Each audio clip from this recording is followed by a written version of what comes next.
आप देख रहे हैं विप्र एक्सप्रेस। देश भर में दवा विक्रेताओं ने ई फार्मेसी के खिलाफ मोर्चा खोल दिया है। ऑनलाइन दवा बिक्री पर रोक लगाने की मांग को लेकर दवा विक्रेता संघ सरकार को जगाने का प्रयास कर रही है। इसी कड़ी में स्थानीय स्तर पर भी दवा विक्रेता संघ द्वारा कलेक्टर को ज्ञापन सौंपने की तैयारी की जा रही है। दवा विक्रेताओं का कहना है कि कोविड काल में दी गई अस्थायी छूट के बाद भी ऑनलाइन दवा की बिक्री लगातार जारी है, जिसके बाद अब तक बंद नहीं किया गया है। उनका आरोप है कि ऑनलाइन प्लेटफॉर्म के माध्यम से न केवल बिना पर्ची की दवाई बेची जा रही है, बल्कि नशीली दवाओं की सप्लाई भी धड़ल्ले से हो रही है।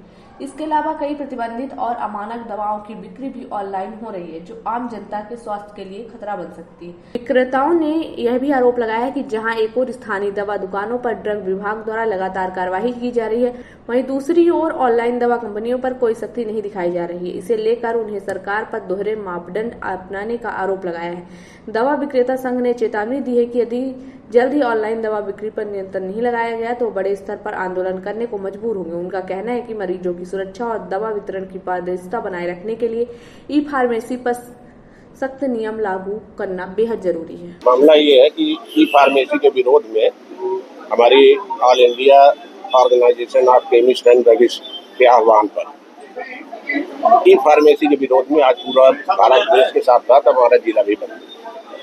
मांगे क्या है आपको? मांगे मेन मांग है कि ई फार्मेसी ऑनलाइन दवाई जो सप्लाई की जाती है इसको बंद कराया जाए। इसके लिए आपको पहले कभी इसके लिए पहले प्रशासन से हमारा राष्ट्रीय स्तर का जो संगठन है वो मिल चुका है। आश्वासन भी मिला था हमको, लेकिन उसमें किसी तरह से कार्रवाई नहीं की गई। क्या इससे दुकानदारी में फर्क पड़ता है? दुकानदारी में भी फर्क पड़ता है, छोटे व्यापारियों पे बहुत ज्यादा फर्क पड़ रहा है। और सबसे बड़ा फर्क समाज में भी पड़ रहा है कि जो प्रतिबंधित दवाइयाँ हैं वो ऑनलाइन सीधे पहुंच रही हैं। उसमें नकली दवाई भी है, जो प्रतिबंधित दवाइयाँ हैं, नशे वाली दवाइयाँ हैं, वो युवाओं तक पहुंच रही हैं, घर घर पहुंच रही हैं। तो इससे समाज का भी काफी नुकसान हो रहा है। दवाई पर रोक लगाई ये आज बंद रहेगी। एक दिन का अभी सांकेतिक हड़ताल है हम लोगों की। यदि मांग न मानी गई तो हमारे राष्ट्रीय संगठन के आह्वान पर अनिश्चितकालीन के लिए बंद किया जाए। क्या नाम है आपका? तरुणेन्द्र सिंह, अध्यक्ष दवा।